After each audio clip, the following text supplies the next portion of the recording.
It's time for another front yard forageable. I think we picked the very hottest day of the year to be outside. So if you'll bear with me and the little sweat flies that are flying around, I want to tell you about one thing that is in perfect form right now in my front yard, and that is the common mint. Now, don't go away because you think you know everything there is to know about mint, but there are some really cool things that you probably didn't even know coming right up. Stay with us.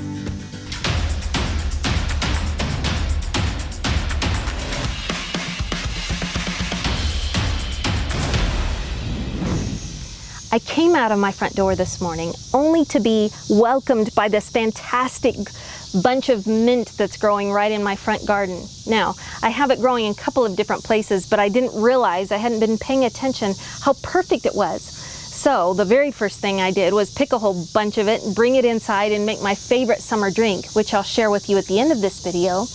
But then I started thinking about how much I wanted to share it with you and tell you all of the different things about this amazing and very, very common plant. Now, every one of us should have some of this growing if we can, because thankfully it grows in almost every country in the entire world. Now, there are a few exceptions, as you can guess, but there are about 20 to 30 varieties, depending on who you ask, of mint. And the common ones that you hear the most about are going to be apple mint, peppermint, and spearmint. You've heard of all of those.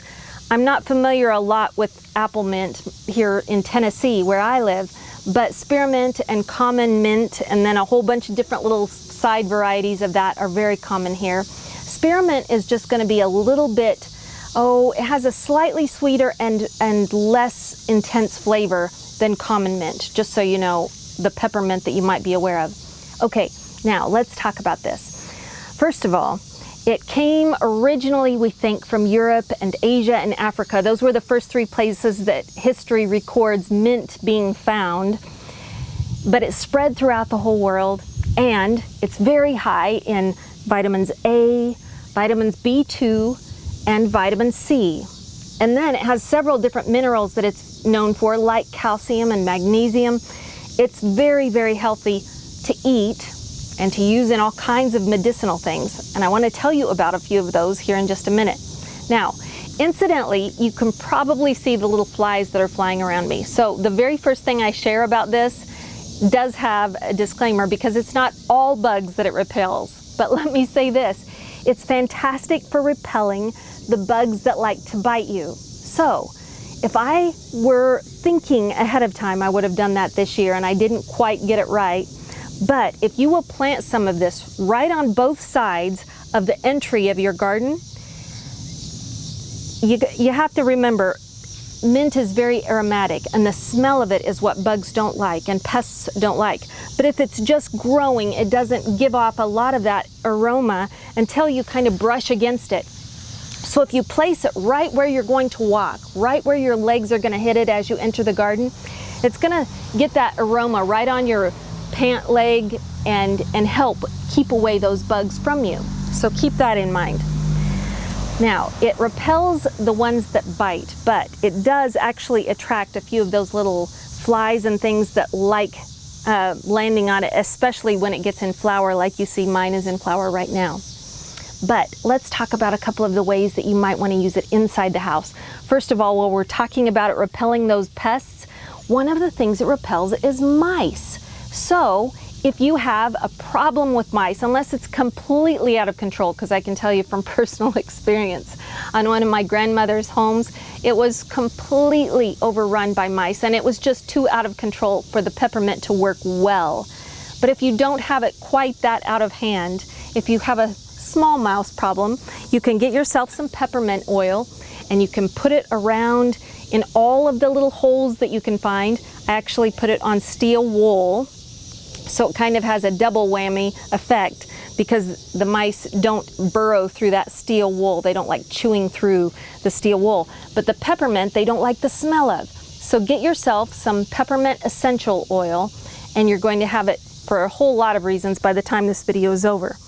Okay, now let's talk about more things that you might use it inside for though. Okay, in your diet, this is an incredible product. You'll see it in all kinds of things that you might be familiar with, like toothpaste. I've heard that it whitens teeth, although I haven't seen how that can be verified, but I do know that it freshens breath. So it's found often in your toothpastes, in your mouthwashes, and even in those homemade DIY versions of them. It's very effective. It's very effective in a DIY version or a natural version of bug spray, like I mentioned before, but that's something that you would make inside.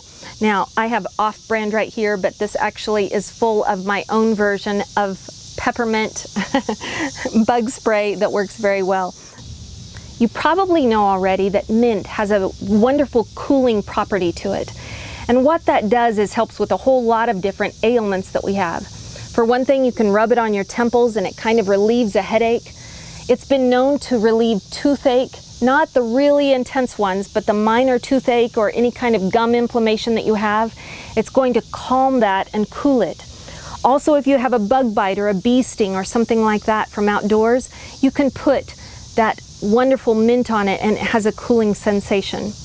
Another thing that people often forget about is that most of the time, wherever you buy isopropyl alcohol in the store, you can also buy right next to it the kind that has mint in it. And the reason for that is because a lot of athletes like to rub it into their muscles. It's an antispasmodic, so if you rub it into your muscles after a long run, it's going to help calm those muscles and release that tension that's in them and keep them from spasming up. Also, if you have restless leg syndrome in the evening when you try to go to sleep and just can't, go get yourself some isopropyl alcohol that has that mint right in it and rub down your muscles on your legs, and you'll be amazed at how well that takes care of it. It's also known to help with respiratory problems. It's one of the things that you find in like Vicks Vapor Rub and those things. That aromatic mint helps clear up your respiratory system, and it also soothes your stomach. So if you have stomach issues or have just eaten a big heavy meal, taking a little mint after that is going to calm your stomach and take away some of the gas that might be in you. All right, now let me just tell you, one of my favorite things about it is just how delicious it is. In the kitchen, it can be used in so many different things. Like one of our favorites, my mother's favorite ice cream is mint chocolate chip. You might love it, and we wouldn't even have it if it weren't for this wonderful plant. It's also used in a lot of different things, like a mint syrup is used to make lamb taste good. Also, mint is used in a watermelon salad. Who would ever guess that in the summer mint and watermelon side by side would taste so good? But try it if you haven't, and you'll be amazed at how much you love that. Mint makes a wonderful hot or iced tea, and if you're having a hard time sleeping at night, sometimes it'll calm you right down if you'll just fix a cup of hot mint tea right before you go to bed. That's one of my favorite things. Some of the common drinks that you find it in are mojitos or a mint julep. I make my own version of a virgin mint julep. That's the non-alcoholic way of making it. But this morning I just loved it, and I've been drinking it all day, and so I wanted to tell you about it. You only need 3 things besides the water, and that is, well, first get yourself a good big pitcher, then go out into the garden if you've got one and pick some of your cucumbers. And here my cucumbers are just coming to an end, so I used all the rest of my cucumbers out of the garden. Slice them or dice them up, just make sure their peelings are not on them. Although I have diced them up with the peels still on them, that's fine too. But throw them in a pitcher, then grab yourself a big old bunch of mint, just however much you want. And you might just crush it a smidgen in your hand so that it lets some of those oils release just a little bit, and then stuff it in that pitcher with the rest of the cucumber, and then squeeze lime juice over the top.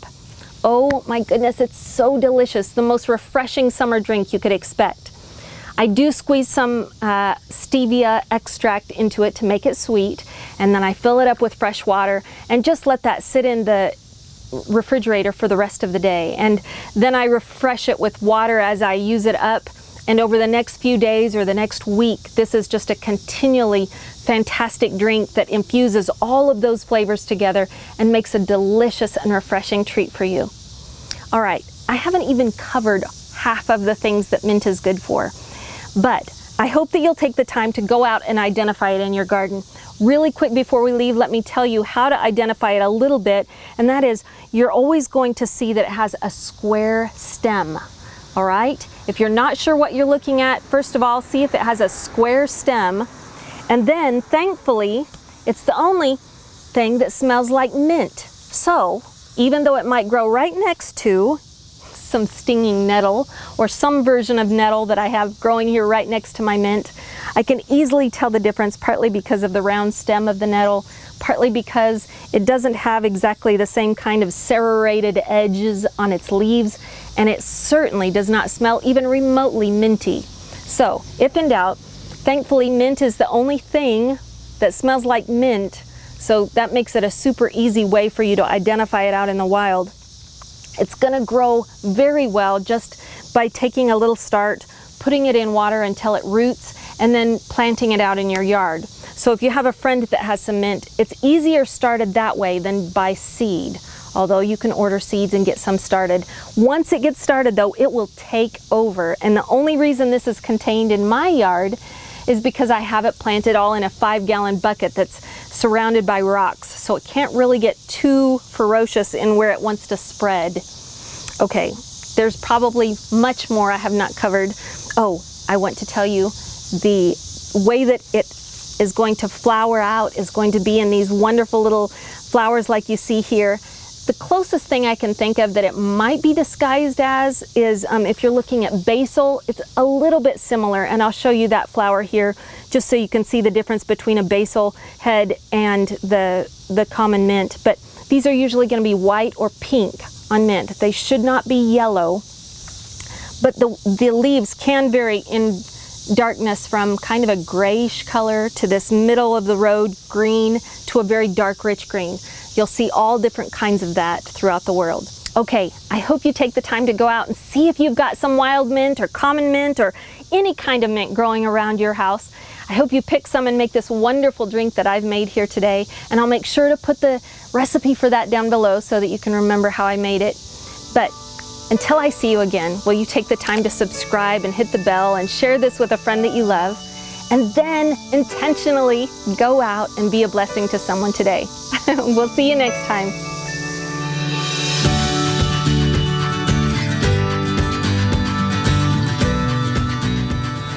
Hey, before you go, I want to share some scripture with you. Out of 2 Timothy 1:7. It says, "For the Spirit God gave us does not make us timid, but gives us power, love, and self-discipline." Now go spread the word.